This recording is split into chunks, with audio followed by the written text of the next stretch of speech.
Good morning and welcome to the Wheatley Update. With us today, we have Chatham-Kent Mayor Darrin Canniff. We also have our Ward 2 West Kent Councillors Melissa Harrigan and Mark Ote who are listening online. We have Don Shropshire, April Rydek, General Manager of Community Human Services, Fire Chief Chris Case, Ryan Brown, Director of Public Works, Bruce McAllister, General Manager for Community Development, and Tomo Matesic, our Vice President of Engineering and Operations with Integris. And also joining us, we have Teresa Watson, Safety Advisor and Consulting Engineer. Mayor Canniff. Good morning, everyone. On behalf of Councillor Harrigan, Councillor Ote, and myself, I wanted to take a moment and thank everyone for joining us. We've made a commitment to bring you the most up-to-date factual information. There's been some significant changes over the last few weeks we wanted to share with you. We know you have some questions as well. I'll pass it over to Don Shropshire to get us started.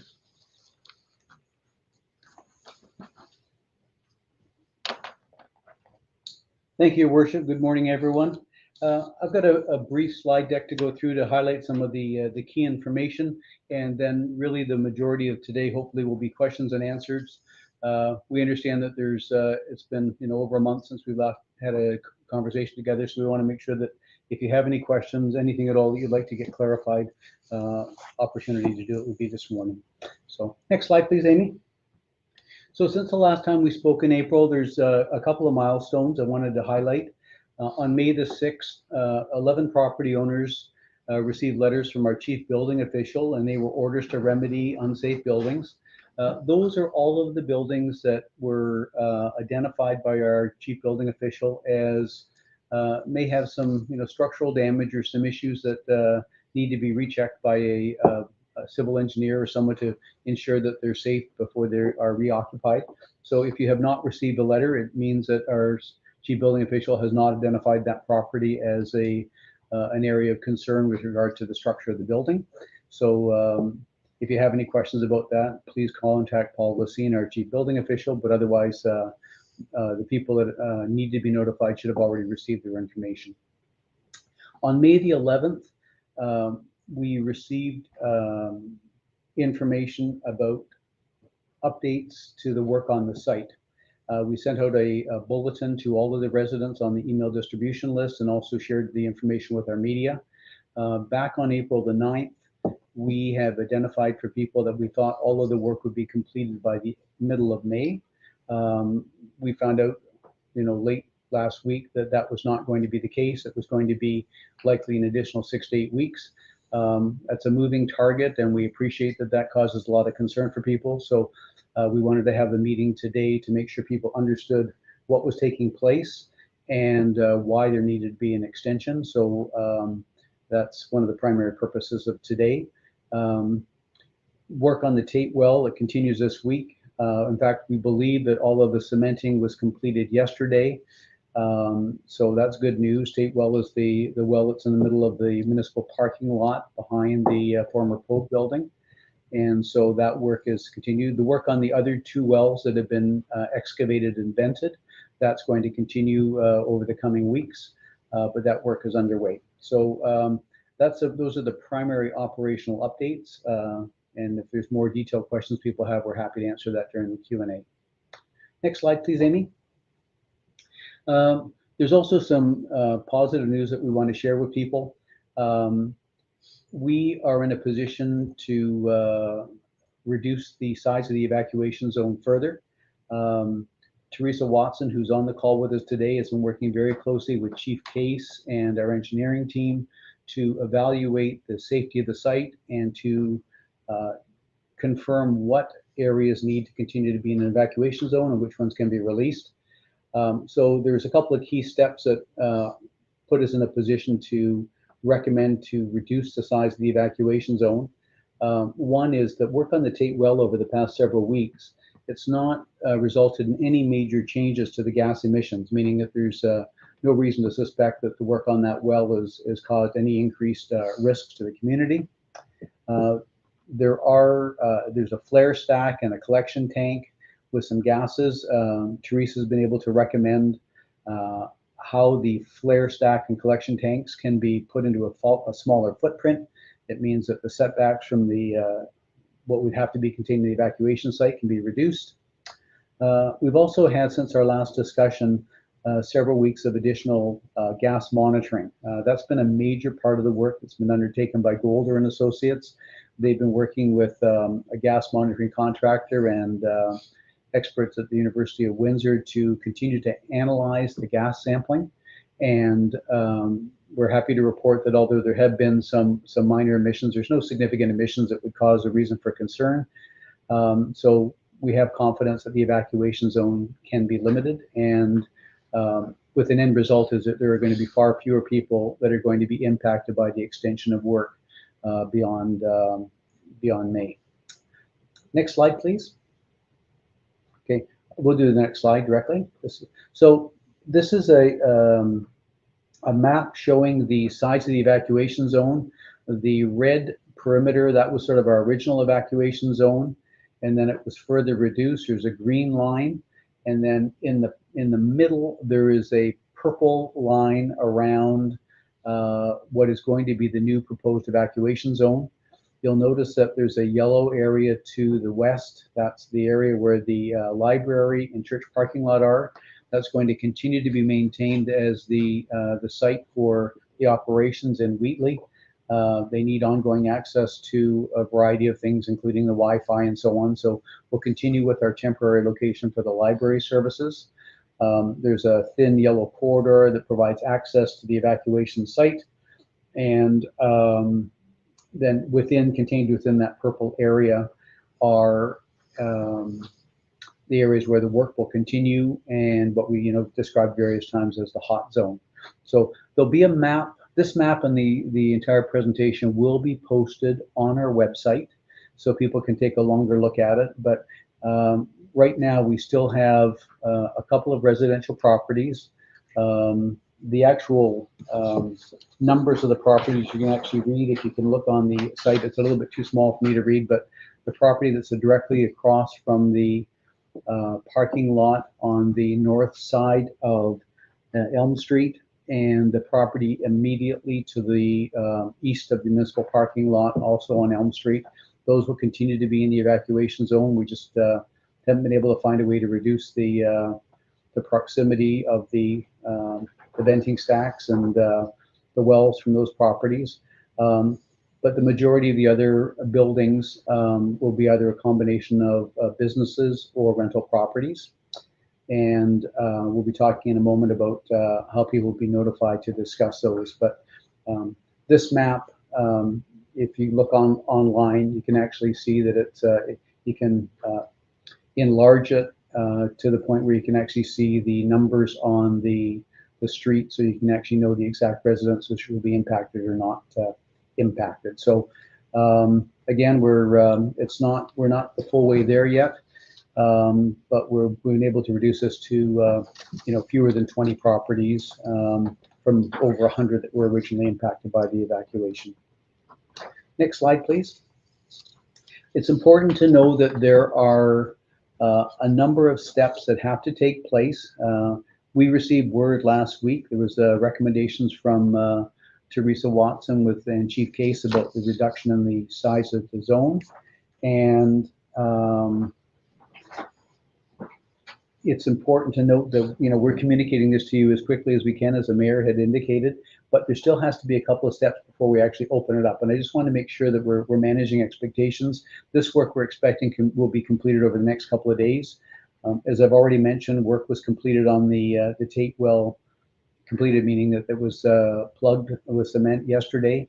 There may be a little bit of cleanup activity on that site, but that's a good step that has been completed. By and large, we need to finalize the monitoring plan and call-out procedures for the reduced evacuation zone. That means that the role of our fire services and others, the gas monitoring people, all of those plans have to be finalized, or we're working on that now, and over the next couple of days that should be completed. The security for the site, although the community at large outside of the evacuation zone, it's been determined that that would be safe. There is activities going on the site that people should not be in close proximity to. There's some dangers related to that. We want to make sure that nobody goes in and, starts doing anything, manipulating the valves or any of the stuff that's on site. Those are set so that there's going to be safety margins for the community. So we want to make sure those are secured, fenced, and monitored. So that work has to be continued. And there's also going to be some changes. There's a frac tank. It's basically a storage tank. That's going to be there's going to be a reconfiguration of the equipment on the site. Teresa can go into more details if you have questions, but at the end of the day, we're able to reduce the size of the evacuation zone as a result of making some modest changes there. In addition, over the course of the next week, we need to provide some operational support and arrangements. So April Reetdijk is on the line right now. April's team have been working directly with the residents that have been evacuated, and her team will be reaching out to each of the people, both in the evacuation zone and also beyond it, the people that would be afforded an opportunity to return to their homes. And they'll go through the detailed plans after those first 4 items that are highlighted in yellow have been completed. We'll make sure that you have that information. Tomo Matesik's online today, as mentioned. Tomo can talk about the utilities and in particular the hydro and the water return to service. We'll also be coordinating with Union Gas, Cambridge Gas to restore gas facilities, and we'll be making plans for things like garbage bins and so on for helping people with waste removal as they go in to clean up their property. For the people that have already gone through the first phase in the reduction of the evacuation zone, you'll know that our chief building official will be placing orders on all of the properties before people can go back into to live in the properties permanent or on a more permanent basis. There's a requirement under provincial legislation that there has to be restoration of utilities. That includes having the hydro systems inspected by the Electrical Standards Association, the ESA. And that work just takes some time. As soon as those steps have been completed, then our chief building official removes the orders on the property and people are allowed to go more permanently. But once we get through those first 4 steps in yellow, people will be able to get into their properties, start doing cleanup activities or inspections, making sure that people and their insurance companies included can go in and make the required work begin.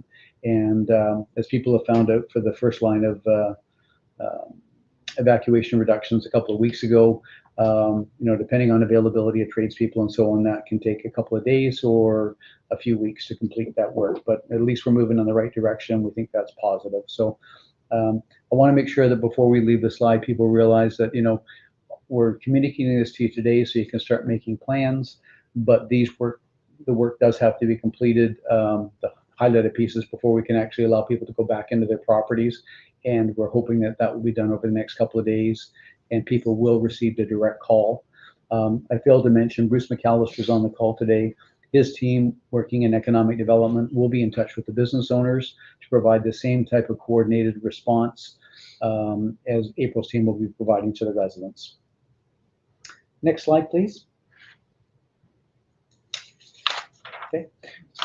That concludes the presentation. As I said, all of that information will be available on our municipal website so people can look at it in more detail. But at this time, Madam Moderator, that's the conclusion of the opening remarks, and we'd like to open it up for any questions that the community has, and we'd be happy to try and answer those as best we can. Thank you for your time. Thanks, Don. So I think this would be a great opportunity just to continue to ask some questions to provide more clarification as to what information you presented today. So I think I'm going to bring Teresa and the chief into our call here. And our first question is going to be, what has changed for experts to decide to reduce the evacuation zone again? And if the zone is reduced again, how many properties would still not be accessible? So, Amy, I can take the first part of that question in terms of what's changed.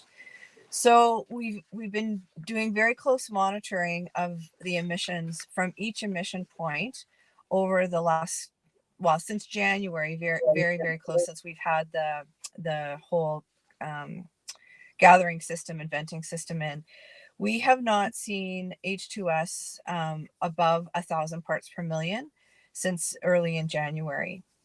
We've never, since we've put in the gathering system, we have not detected any H2S at ground level. And so what that says to us is that our gathering and venting system is working as designed, and is anytime we do get a bit of H2S, that we don't have anything happening at ground level that would put people at risk. In addition to that, there's no measurable flow of gas or H2S. So when we say we're getting 1,000 parts per million H2S, it's like in bubbles. Somebody asked me once, well, about how much? Maybe in a day, about as much as a cow would fart is some of the ways I describe the level of flow. So we have had very, very, very minimal flow rates. And so in terms of emissions getting off the site in any way, shape, or form, it seems highly unlikely. So all the gas from APEC 1, APEC 3, and the monitoring well that was drilled in January are gathered and vented. And as Don told you, operations on the Tate well, or APEC 2, are almost completed. And it is possible that there may be ongoing gas migration at that particular APEC, but it is very, very, very low in consequential rates. We've never seen LEL levels, which is a lower explosion limit for methane detected on site, that would like a torch or something like that. So the plans for the next well to be worked on is APEC 3, and that's the one that's right adjacent to Elm Street in the corner of the parking lot. And all of the plans for that include containment of any stray emissions from it as well. So we've learned some things along the way since we've been able to reduce the zone the first time. And hence now the other thing is we're going to reconfigure equipment so that our vent emission points are more central to the work zone, to give us a little bit more distance from those emission points, or the potential emission points. We've not had any significant emissions to the edge of the evacuation zone. Now I'll let the chief talk to the numbers of properties, because I'm not just sure. There are only 2 homes, but there are all of the businesses along Erie North between Talbot and Foster are still within the zone, and the businesses on Talbot on the north side of the street are still within the evacuation zone.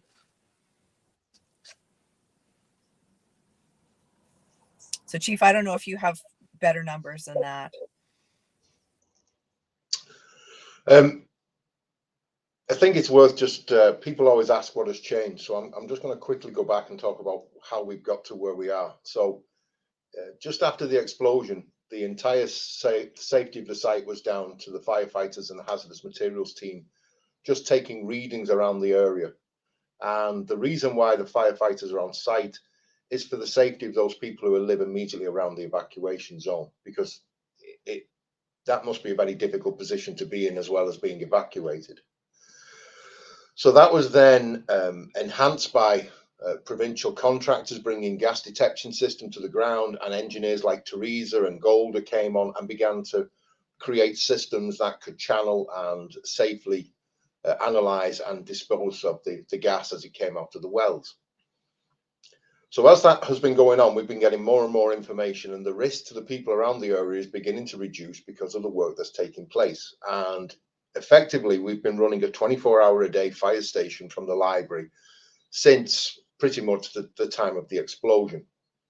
So the work that's taking place now is that we need to be sure that the Tate well has been secured and it is stable. And then there's work to go on with the other wells, as Teresa has given the information on. All of these aspects are part of that risk assessment about, when we can do this. There's things such as we want to be sure that the security is right. We want to know that the equipment is all in the right place.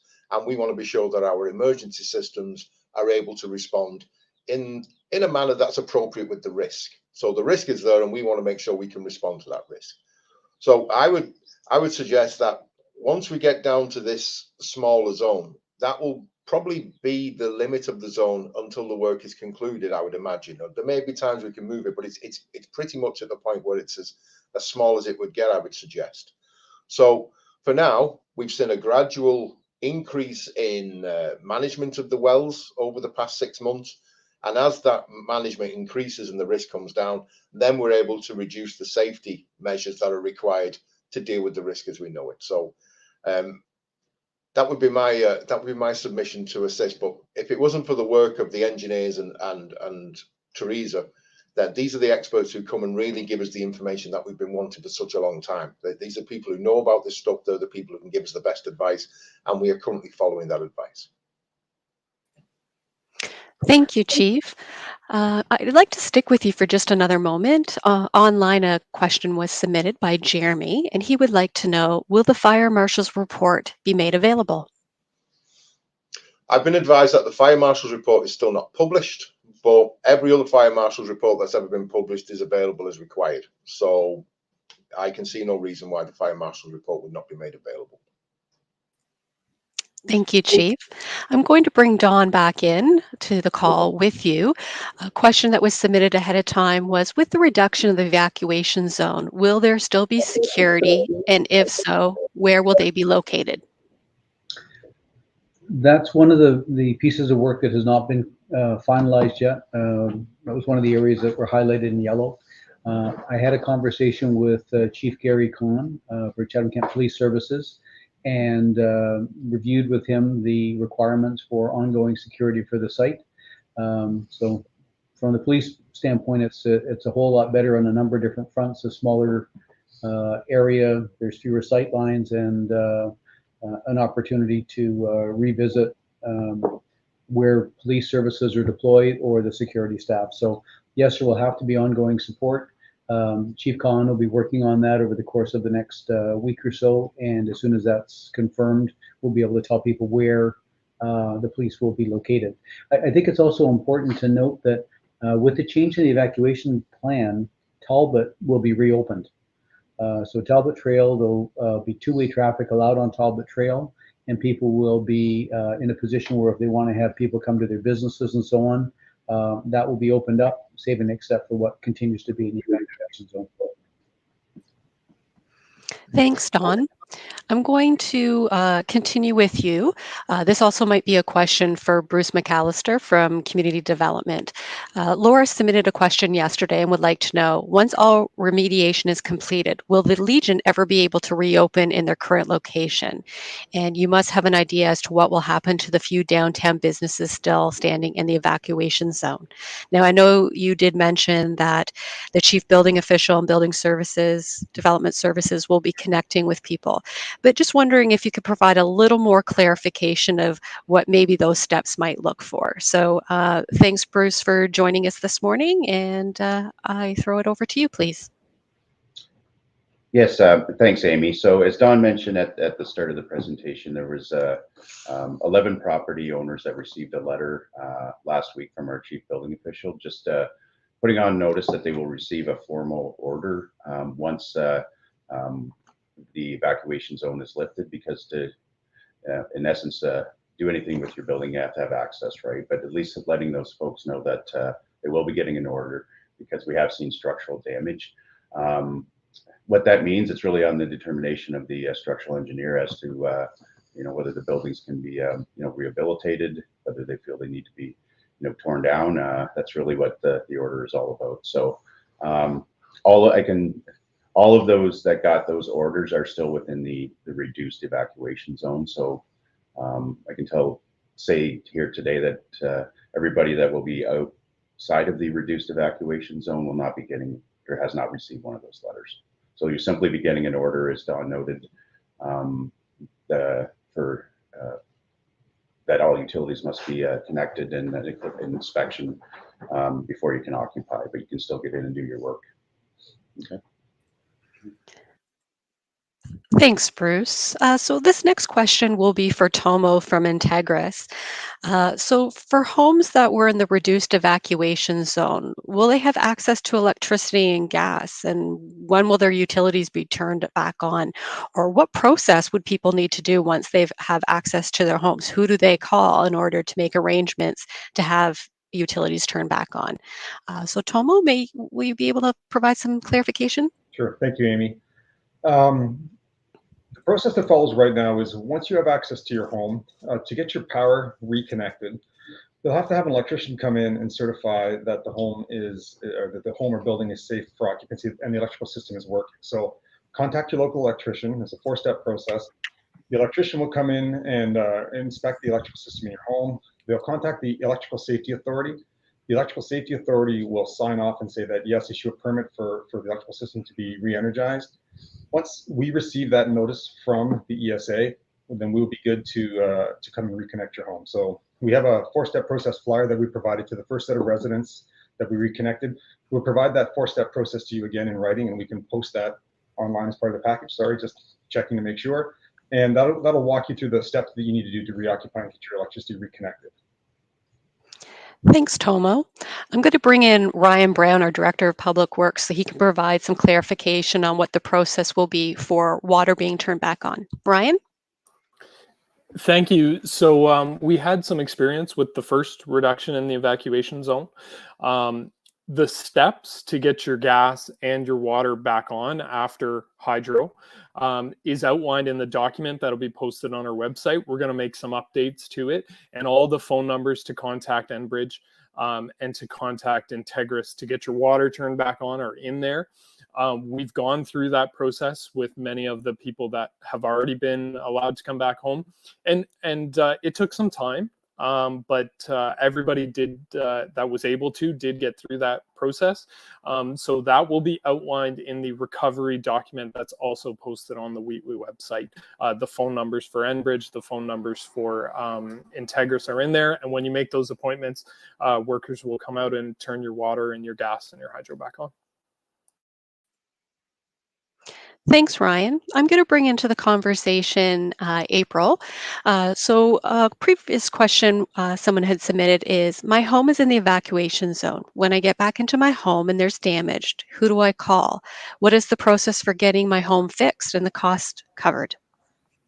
Thanks, Amy. A great question. And I'm sure that everyone who is now in that place that they will soon have access to their homes is wondering about this. So very similar to the last time we reduced the evacuation zone, residents, really their first step is to contact their insurance and to have that initial conversation with them, at least letting them know now that they will soon have access to their homes. Insurance has their work to do in terms of what they're required to get, the adjusters in there and take a peek at what's going on within your home. And then each insurance company is a bit different in terms of how they deal with any type of remediation or repairs, renovations, all of those things. So that is really, really key. What is different about this reduction this time? In our first reduction, everyone is aware of all of our Wheatley citizens that first reduction included a majority of single-family dwellings.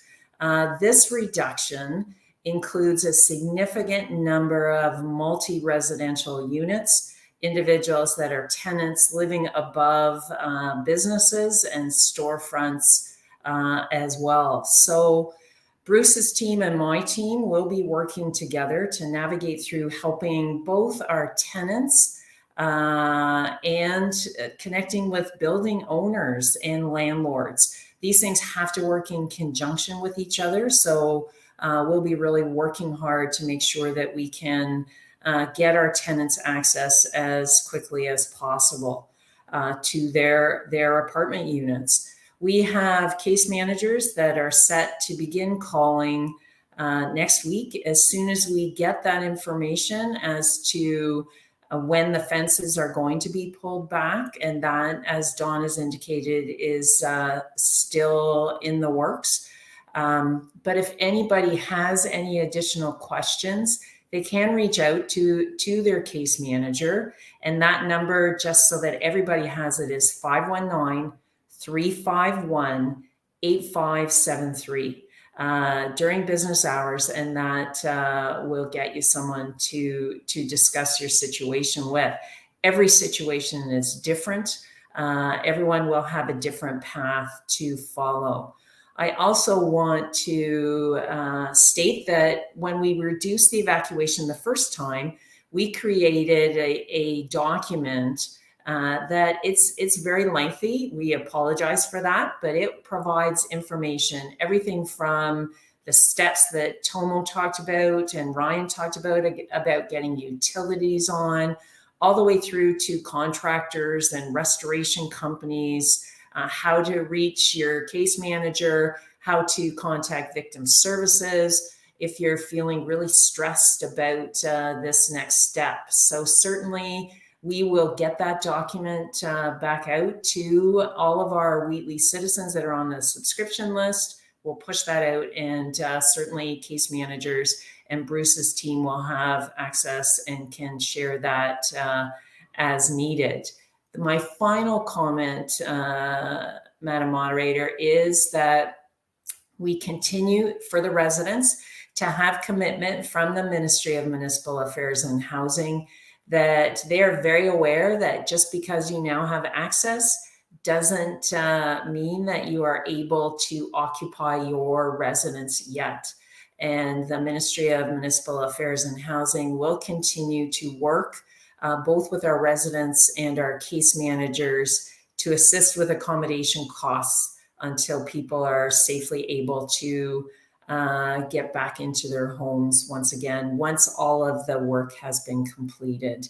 So I hope I've answered that for you, Madam Moderator. Thanks. Thank you, April. Yes, you did.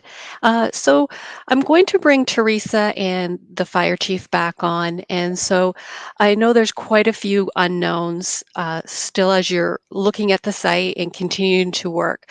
But one question that Dave submitted on Facebook is he'd like to know, has it been decided if a flare stack will be needed? And I think he's meaning from a permanent perspective, and that he feels that would make a huge difference in the way the town can move forward. So maybe Fire Chief, I'll start with you, and then we could throw it over to Teresa, please. Thanks for the question, Dave. That would be one that would have to be put to the engineers. I would suggest probably the provincial team that are working with this. But Teresa, have you got any insight you'd like to put into whether we need a permanent flare stack? So the investigation is still ongoing. The province is still conducting their investigation, and they haven't made their recommendations yet. And I think it's premature to guess as to what they may be until we know the outcome of APAC 3 and APAC 1, those reentries of those wells. However, I don't believe that if there were a permanent vent stack, that it would preclude a general, rehabilitation of the community. So stay tuned for that. There is still quite a bit of work to be done before the final determinations about what the site will look like in the long term. Thanks, Teresa.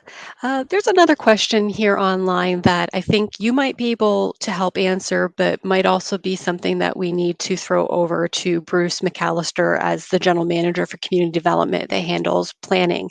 Howard would like to know, do you believe that all buildings in the evacuation zone can be safely reoccupied after remediation is complete, or will there be recommendation to implement setback distances and not reoccupy these buildings? Understanding, as we've heard this morning, that the situation is still evolving, still a lot of unknowns, but would you be able to comment on this, please? So what I can tell you is that I've been in conversations with your municipal leadership, Dawn and Chief Case and others, around a long-term solution to make sure that the risk to the public is kept at a reasonable level. You know, one of the unfortunate things about the area is it has been an active oil and gas area since the late 1800s. And of course, what happened in the 1800s and the regulations associated with what happened in the 1800s are quite different than what we have now. And so as these things pop up, it requires a different way of approaching the problem. So we are talking about what that looks like long term. But to date, we have made no decisions because, as I said before, we don't really know what the risk is on this particular site until the province has finished their investigation. Thanks, Teresa. I'm going to bring back Fire Chief for just one moment. Thank you, Madam Moderator. Teresa makes a great point, though. The risk is being managed and the systems on place are managing that risk. The investigation is still trying to find the source of that risk. So what I would like to press upon those members of the community who are returning to the homes, those who have recently returned to the homes, and those who still live in this nightmare scenario of living around this site, we are there to give you advice. Firefighters have been to your door and they give you advice about what you should do, how to keep yourself safe.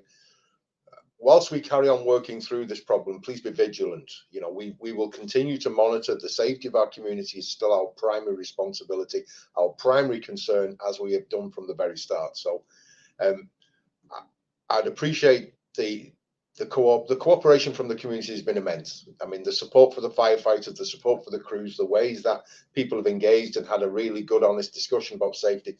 We're going to carry that on. People are not walking away from the site. You will still get that present.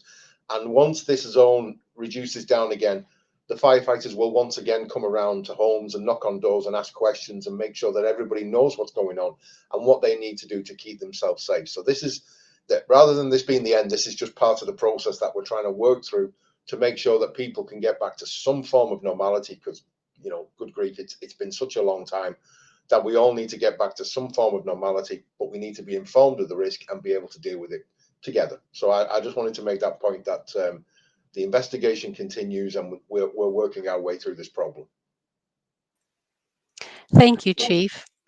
I'm now going to bring Don back into the conversation. I believe you have some follow-up as to Howard's question about buildings in the evacuation zone being safe to reoccupy after the remediation is done.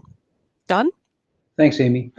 So I wanted to make everyone aware that the provincial government back in September made a commitment that they were going to look at not only investigating the source of the gas, but also to work with Golder and Associates and consultants like Teresa Watson to provide recommendations as to how our community should be operating on a go-forward basis. And it goes to address some of the questions that Howard has asked. We can't tell you today whether there's a specific property that's going to be opened or not reopened. The investigation is still underway, but there is a commitment that there will be recommendations as to what we need to do to make sure that the people in our community are going to continue to be safe. And there might be a requirement to go through, specific properties, depending on their proximity to the wells and so on, and make recommendations. But, the province made that commitment back in September. It's been reinforced over the course of the last couple of weeks, and there will be recommendations that we'll be happy to share with the community when that work has been completed, but right now it's still underway. Thank you. Thank you, Don. So we had a question come in from Mike, and he was asking, did the notices go out via Canada Post, that he had checked his mail on the 11th and he had not received anything? And so I just wanted to let Mike know that we were reaching out to that business unit right now to get confirmation as to how that post was sent out. And hopefully we'll have an answer before our end of the session today. But I'd like to bring Ryan Brown, our Director of Public Works, back into the conversation. And so Abe had a question and was just, at the end of June, are the streets going to be opening up? Thanks for the question, Abe. After this meeting, if you go on the website and view the map in a little more detail, it'll be easier to see. But what you're going to see is that Erie Street North is still within the evacuation zone, and that road will still be closed. The limits on Foster and Elm aren't going to change much. But the plan is, as Don said earlier, there's still some work to do. But over the next few weeks, as all the pieces come together and the zone can be reduced, Talbot Road west and east will be open to through traffic, and Erie Street South will then be open. So in due time, those roads will be opened up, but not Erie Street North. And also what we're working on in the background is the traffic signals at the intersection there at Talbot and Erie Street South.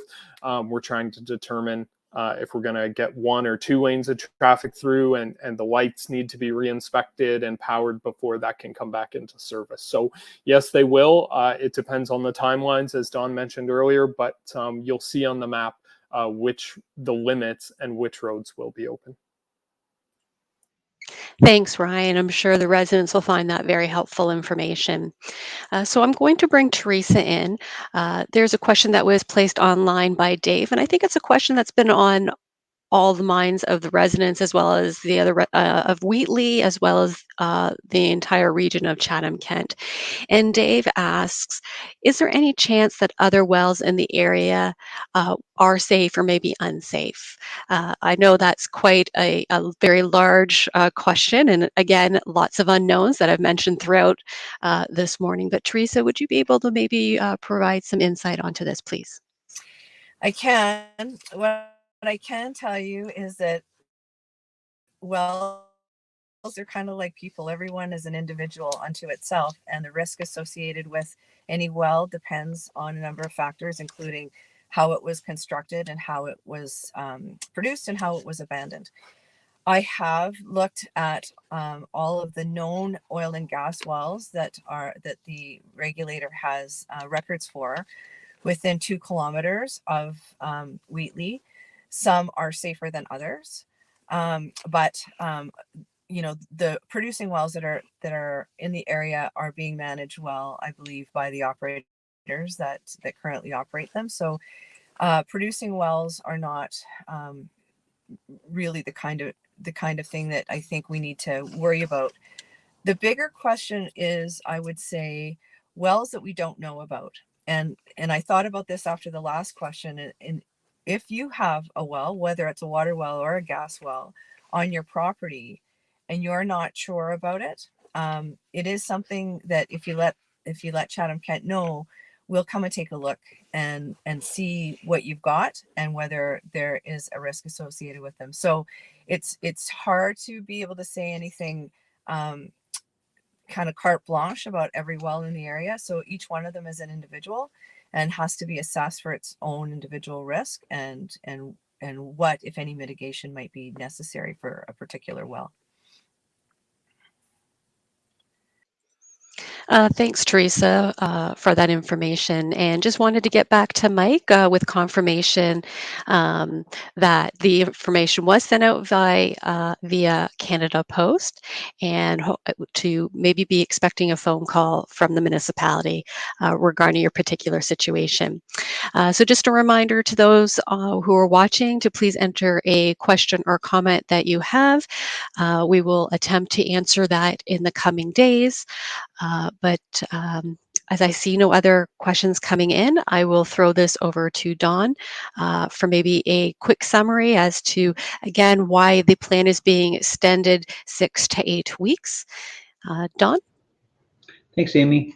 So the information about the work that's going to be done on site, we have prepared a summary of expected questions. We'll post that information on our website as well, so people have a better understanding. But long story short, we've tried to provide the best estimates available. We're in a position right now where we're still going to have 20 properties approximately that are still going to be impacted by the evacuation area. But I'm happy to see us, moving ahead as we reported today, and that we're going to be able to get more people back into their homes and their businesses. So we'll just keep providing those updates as they come through, but I think it's a significant change today, and all of the reference materials will be available on the website. If residents have questions, I'm just going to reinforce again, please reach out to either your caseworkers or your economic development contact people. or call the municipal office and ask for your questions to be answered. I did receive over the course of the last week or so reports from my colleagues that they'd heard there's a lot more rumors floating around, and whether that was just sort of the proximity to the middle of May and our expected closing, or whether it was something else. If there's rumors floating around, I'd much rather you have a direct answer based on the best information we have available. So please don't be shy. Call the office or contact your case manager, your economic development contact. We'll do our best to answer your questions. It does not have to wait for a meeting like this before we can do that. But really appreciate people coming together today and taking the time for the updates, and a special thanks to those who shared questions with us. We'll be sharing this information with other colleagues that are working on the operation, including our colleagues at the provincial government and their contractors. They've been working very hard to make sure that we're both supported and also the investigation continues. So we'll keep doing that work together. So again, thank you very much for your participation today. We'll be reaching out to you as we get more to report. Thank you.